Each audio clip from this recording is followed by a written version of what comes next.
నంద్యాల జిల్లా నందికొట్కూరులో తెలుగు ప్రజలకు సంక్రాంతి శుభాకాంక్షలు తెలిపారు ఎమ్మెల్యే గిత్త జయసూర్య. సంక్రాంతి పండుగ సందర్భంగా ఎమ్మెల్యే ప్రాయంనేనితో మాట్లాడారు.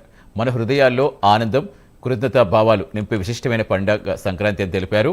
రైతులు పండించిన పంటలు చేతికొచ్చే ఈ శుభ సమయం ప్రకృతిని గౌరవించే మన సాంప్రదాయం నిదర్శనమని చెప్పారు.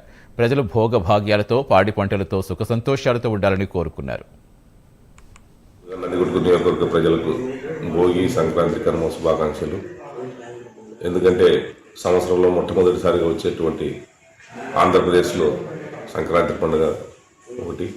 దీంట్లో భోగి పండుగ అంటే అనగానే చెడును దహించి మంచిగా కొత్త జీవితాన్ని ప్రసాదించాలని భగవంతుని కోరుకుంటూ, అలాగే సంక్రాంతి పండుగ సంబరాలు కానివ్వండి, కనుమ పండుగ చేసేటువంటి ఏదైతే మనకు ఉన్నటువంటి పాడి పంటలన్నీ కూడా సజావుగా మంచి అభివృద్ధిలోకి రావాలని చెప్పేసి ఆకాంక్షిస్తూ, ఉత్తరాయణం మొదలుకొని ఈరోజు ఆంధ్రప్రదేశ్ రాష్ట్ర ప్రజానికానికి అందరికీ కూడా మంచి జరగాలని చెప్పేసి మరొకసారి నందికొట్కూరు నియోజకవర్గ ప్రజలందరికీ సంక్రాంతి శుభాకాంక్షలు తెలియజేస్తున్నాం.